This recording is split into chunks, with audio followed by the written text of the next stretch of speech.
Caution, you will begin to love your 9 to 5 with this show.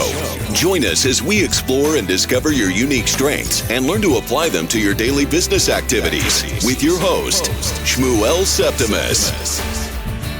Hey, I am really excited to start off our very first episode. I have to share with you today an interview with my professional coach, Gadi Pollack.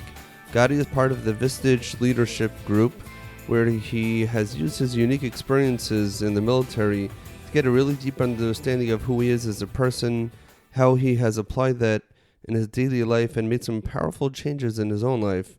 He's used those same skills to help others find their zone of power and make major sweeping changes in their personal and professional lives. So without further ado, I would like to share with you the interview that I've had with Gadi. Here we go. Okay, for episode number 1, I have brought onto the show Gadi Pollack. Gadi Pollack has over 10 years of experience and over 5,000 hours of coaching CEOs, business owners, and executives, and helping them get in touch with who they really are.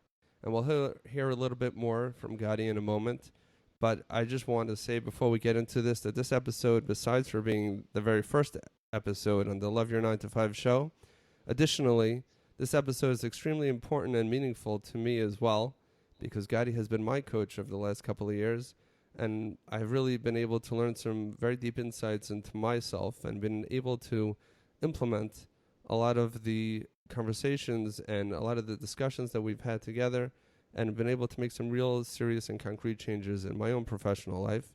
And that was a big impetus for the show that you're listening to right now.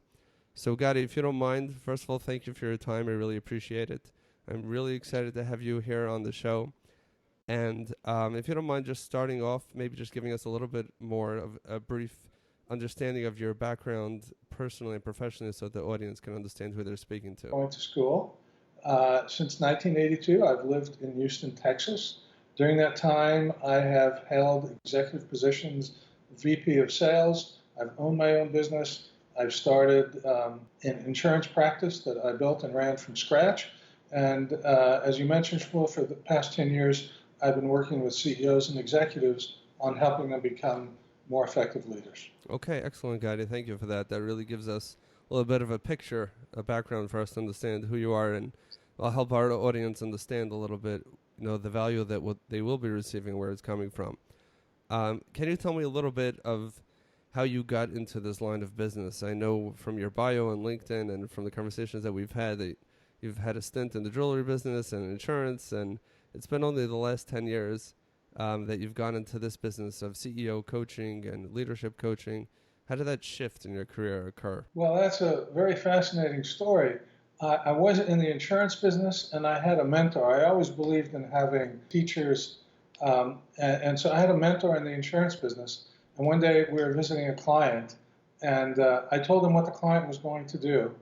And when the client came back to the room, he did exactly what I said that he was going to do. It was that moment that I realized that I needed to stop trying to be like Mike, like my mentor. I was never going to see 18 clients a week like he did, that my personality and gifts were such that what I knew was I wanted less clients, but more impact on them. I had that understanding. And so what I did was I went through a lot of money in savings and insurance renewals, and I started following my feet, meaning what did I enjoy doing?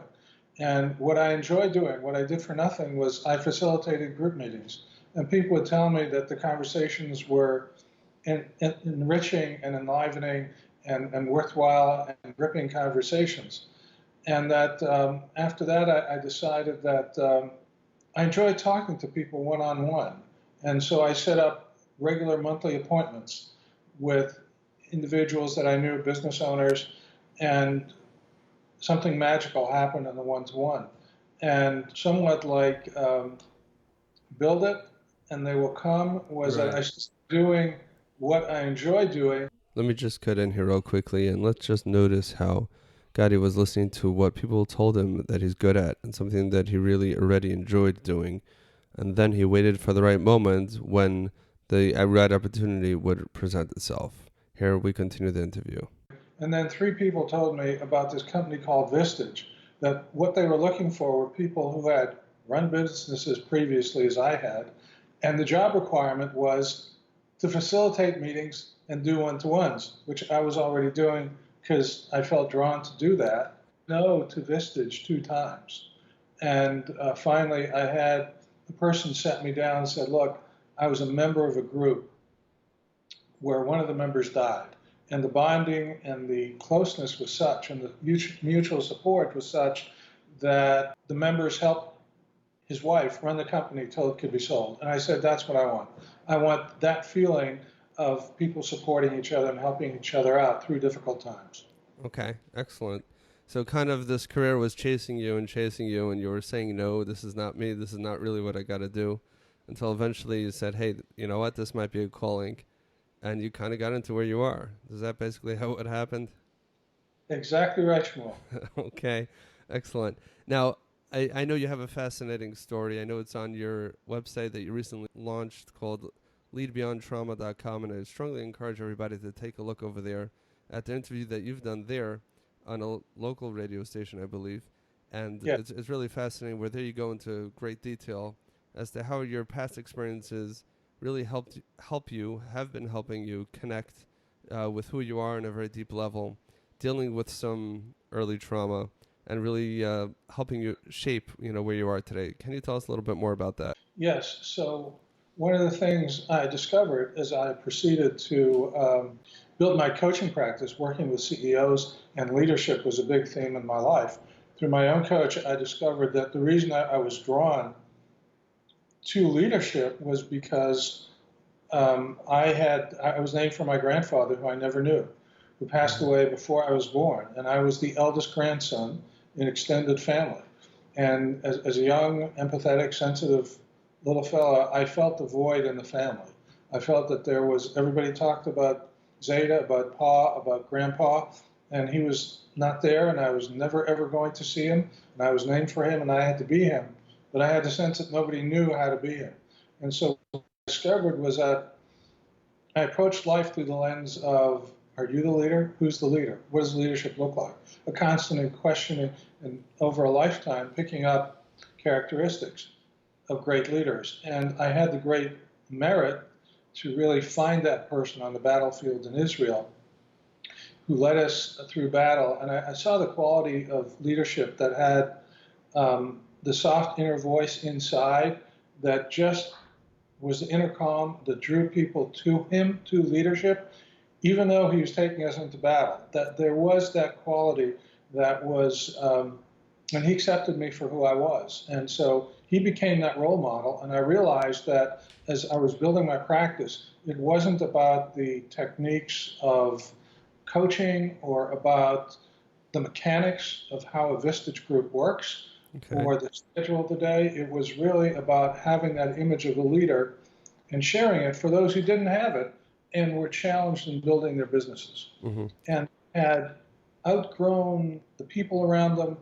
They felt that they had the capacity to grow their business, but at the same time, the growth demanded more of them, and they didn't know what that looked like, and I did.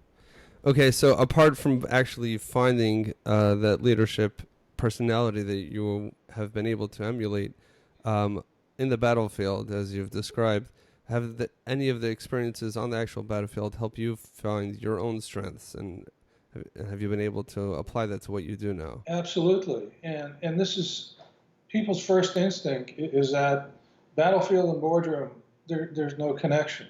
And what I found is that some of the more difficult challenges that leaders face in growing their companies, whether it's measuring and evaluating their people, whether it's holding people accountable, whether it's bringing people of a higher caliber into their company and what their demands are and how to lead and manage them, a lot has to do with basic emotions, such as being able to understand your own fears, your own desires. Why is it that executives and leaders and CEOs find it so difficult to hold people accountable? Many of these issues are based on fears. And when we can help people manage their fears, we can help them become the leaders that they are. Okay. Now, how would you, many of us, not everyone is a war veteran, I know in Israel that's a little bit more common, but here in the United States and anywhere else that our audience may be listening to this show, how would you say that we can apply some of the principles that you've discovered yourself through your military experience for those who perhaps don't have that same background? And how would you say that we can draw on our experiences to be able to find, some strengths and leadership abilities and, apply that to our own professional setting? A big theme of battle is going to the unknown and living in the unknown, because you don't know what the next 5 minutes will bring. Growing companies started by entrepreneurs who've never run a company of maybe 100, 200, 300, 400 employees are in the unknown. And they have to manage the growing company, they have to manage their own internal state, and they have to manage and lead the people, an ever-increasing number of people. So being able to connect with oneself in those environments, in the unknown, that would be one example. Okay, excellent. No, I really appreciate that. I think that's something that we can really apply regardless if it's someone starting their own business or if it's someone who's already an employee for another company. But just knowing that, hey, I wasn't trained for this job, it is not a barrier to entry. And even if the employee does not yet have the skills, these are things that we can be comfortable being in the unknown. That's a really valuable point. If you don't mind, if you can reflect back to earlier, either in this part of your career or another part of your career, to something that perhaps you tried and failed at, maybe even miserably, and maybe a lesson that you have learned from there, and something that we can all learn from as well. As I reflect on that question, I would think, I was in business for many years. I had a wholesale jewelry distribution company that I owned. And then I started an insurance practice. And my goal then was to make money and be successful and live, and have the financial means to live a life where I wouldn't have anxiety or fear about money. Okay. And one of the things I discovered, and I took it as a given that I wanted to work hard and that when I worked hard, I would achieve financial success. And the harder I worked, and I started to notice the difference between myself and others, was that I was working for money, but money didn't really motivate me. What really motivated me was establishing solid relationships with other people. Interesting. And out of that recognition that even though logically I wanted the financial means, it really didn't move me. It didn't make me happy or unhappy if I had or didn't have money. And so that lesson that I learned, which I think was the beginnings of teaching me to understand myself, for me to be successful, then I needed to understand what really motivated me. Okay, interesting. Now, I can't say that everyone will be able to relate to that in the same way, because for many of us, money is the motivating factor. But it is true that the importance of being open to other motivators and other things that can be there as well, that even though obviously we have bills to pay. I mean, I'm a nursing home administrator, and I have to talk to my staff all the time. And whenever I ask somebody, why do you have this job? Why did you choose this? Why did you choose this career? And they say, oh, I love helping people, and I love healthcare. And like, what about money? No, I don't care about money. No, I know that person is not being truthful with me. And I said, hey, let's call a spade a spade. Everybody's here because we need a paycheck. We all have financial responsibilities. But you could have worked down the block in a donut shop. You could have worked with computers. You could have done a lot of different things. Why did you choose your career in healthcare? Why did you choose to get your paycheck in this way? That's, it has to do with your passion. So it seems like earlier on in your career, you had the opportunity and the ability to be able to kind of distinguish, the difference between your financial responsibilities and what you're actually starting to enjoy doing and helping guide people. That's something that must have been really rewarding. What would you say at this point in your career? What is something that really motivates you, that gets you out of bed in the morning, the thing that you're all fired up, the thing that gets you excited? How would you describe that to us? I personally, the thing that is really, I've, here in Texas and as part of my practice, I have a number of veterans Okay. that I work with they're combat veterans. And some of them are West Point grads, some of them are Special Forces, Green Beret. What's the difference, combat veterans and others? You just educate us. So that is a very good question. And what I discovered in my research on PTSD was that when the body is in a state of imminent threat, certain things happen to it in terms of the blood flow, the muscle tension, the heart rate, the respiration, Okay. that happen in a microsecond, that are physiological automatic reactions. When a person is subject to repeated situations like that, something internally shifts.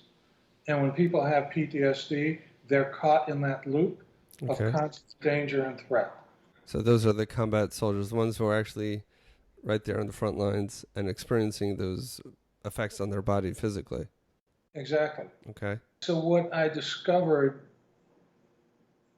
the reason I think I'm drawn to those people is the two great themes of my life has been the search for the leaders I discussed. And the other theme of my life was that having carried PTSD within me for 43 years, that the trauma shaped my life. And that helping leaders move through trauma, right, which combines the two elements of my life that preoccupied myself the most, and which you might say were a higher calling from heaven, perhaps, that I was sent here to do. Okay. So in those people, I find the two drives that have animated my life the most. Okay. And what are you doing with them specifically? I've actually started a lunch group for combat veterans. I call it Lead Beyond Combat. And we meet, they're all business executives or owners. And it's something that I do here in Texas on a volunteer basis, just because I enjoy it, because that's my little lab where I can get in touch with myself at a deeper level, where I'm totally uncensored. One of the things combat veterans So learn. this is the censored version of Gadi Pollack? It is. Okay. And what I've discovered is that combat veterans learn that their experiences are so unbelievable to most people that the reactions they get when people ask them what happened, how was it, but they don't really want to know. And when you tell them, they either freak out, and so veterans learn to minimize it, make light of it, avoid it, not talk about it. And in that group, I'm just raw. Wow. And there's a very deep satisfaction in being able to connect with our deeper experiences and talk from that place, where we're not worried, we're not trying to shape anybody's impression of us. It just comes from a raw, deeper place. Well, so you've really had the opportunity to find, what the true values that you have and the value that you can bring to others, and through that, you're finding the target audience for yourself, people who have shared similar experiences, and you can really, being uncensored. Really, in another way of saying that is really just being the real you and not having to worry about what anyone else is going to say. And being able to bring value that way, it sounds like that's something that's really meaningful. Now, if someone is working in a job and they're working 9 to 5 and they're having those thirsty Thursdays and TGIF and oh my gosh, it's Monday again, and dragging their feet in, those people definitely have not had the opportunity yet to connect to their deeper self, and they haven't yet had the opportunity to see what their strengths may be based on some of their experiences. What would you say might be an activity, an exercise, or even just the beginning for someone who's trying to get to the state that you're in and to really be, excited and fired up when they go to work or do whatever they do and they spend most of their time? What do you think that somebody can do just to begin that journey and to really get to the state of mind where you are, especially at those lunch meetings? Sure, and that's such a great question, how to begin, how to get there. I would think the first thing is answer the call. When a person has a feeling inside. Don't say no to the Vistage share opportunity. Right? that they're meant to do something greater, or that they see people or situations or businesses that they're somehow drawn to, even if it weren't money. Like I was drawn to being a Vistage chair without knowing about Vistage, right? I enjoyed facilitating meetings and I enjoy talking one-on-one to people. I didn't know what that was. It wasn't on my resume. But I heard the call at that moment that I've learned everything I can from this mentor. I'm meant to go to the next step. I don't know what it is, but I'm going to start watching what I do when nobody's paying me. That's where the combat part of you comes in, because you weren't scared to embrace that. I would say it's courage. It's courage to know that we can get through it. I'm stepping in, like that was an example of stepping into the unknown. I'm stepping into the unknown. I have no idea what I'm going to find on the other side. It's going to be a train coming at me. Is it going to be revelation? What is it going to be? I don't know. But I'm drawn to something beyond what I'm doing in the here and now. It doesn't fully satisfy me. Nice. So, I speak to employees all the time, and some of them are all fired up and gung-ho and excited. I would never want to be anywhere else. And unfortunately, many of them are not exactly, living in that elated state. And of course, this is something that can take time to get there and to really reach that level. But I love what you're saying, is that you got to follow that passion. I know that's a cliche, and thank you for not using those words, but answer the call and, listen to those messages when you're drawn towards something. Don't say, oh, no, I'm at work now, I can't do it. We can look at what are we constantly sneaking under the desk at school and at work, and what is the thing that we're running to on the weekends? What are the things that we're really drawn to? And the second point is equally important. If we don't have the courage to embrace it, it may not be something that's popular. It may not be something that our support group is really excited about. And perhaps your social circle thought that a Vistage chair may not have been the highest level of achievement. I think it is, but maybe others didn't believe that way. But you need to have the courage to just go after it regardless of what it is. My family thinks I'm crazy for starting a podcast, but you know what? I really think I can bring value by sharing the value that you have and the other future guests on this show. I really, really believe that, we can help enrich the lives of the audience through figuring out ways of exactly what you said, is, being courageous into listening to those messages. So really thank you for sharing that nugget with us. Anything else that, just a takeaway point that you would like to share, perhaps for someone who's still searching for ways to get more in touch with themselves, and, maybe an exercise or something that they can do, or a resource that has been useful for you that you think that it might be worth sharing with others? Yes, and before we get that, it struck me, Shmuel, as we were talking, that one of my themes is helping people in the unknown, and that's exactly what we're doing, because this is the first podcast. Podcast 2, 3, 4, and all the thousands after that are unknown at this point. And we're jumping right in. And you're jumping right in, right? So you see how the universe, how God's hand works. So to answer your question, the most powerful thing we can do is allow ourselves to be with ourselves, meaning where we can hear that inner voice, make space. Our life is so full of clutter, of responsibilities, requirements, internet, job, noise, radio, TV, family, employees, right? That it's very easy for the inner voice of who we really are to get drowned out in meeting those obligations. So a practice of a person doing things, starting to learn what it is that brings you joy when you're by yourself. Is it a walk on the beach? Is it prayer? Is it music? Is it just sitting on the patio? Something that will allow you to be with yourself in an enjoyable manner. Excellent. Many people do meditation as well. Whatever it is, whatever calls you, whatever helps calm you and soothe you. But it has to be done deliberately and intentionally. No, it can't just be that, let me wait for it to occur.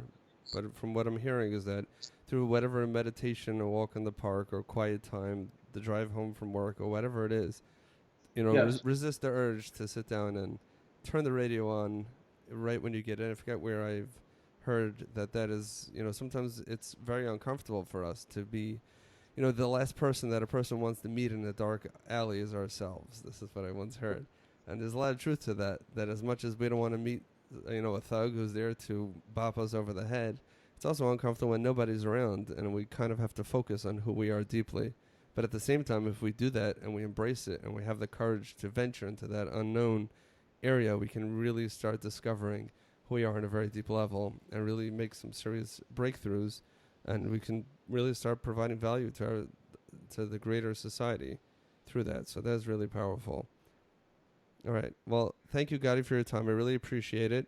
We'll definitely leave links in the show notes to your website, but just if the audience wants to get in touch with you or if they just want to follow you, what is the best way for them to reach you, or is there any particular address you would want them to go to?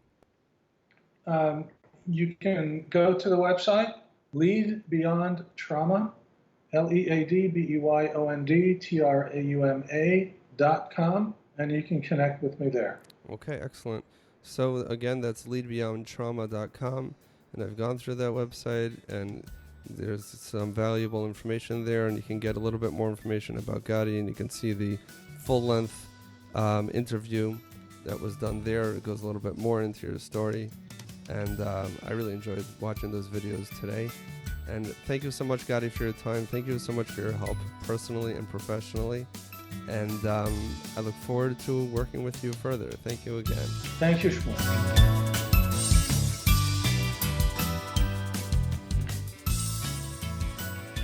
I just wanted to quickly tell you the points that I thought that for me were the most meaningful. Gadi said something which I thought was really profound. He said, we have to allow ourselves to be with ourselves. We have to kind of be one with ourselves and know what our real strengths are, and when we find them, embrace them, go after them like there's no tomorrow. Second point he brought up is listen to those messages. People may always be telling us things. You're really good at this. Why don't you try to do this more often? Why don't you focus on this particular area? You're really good at that. Listen to those. And thirdly, find a mentor. Find somebody who has been down the path that you've already been. Find someone who is there who can kind of hold your hand as you venture out into, this brings me to my last point, embrace the unknown. It's okay not to know where this is going to go.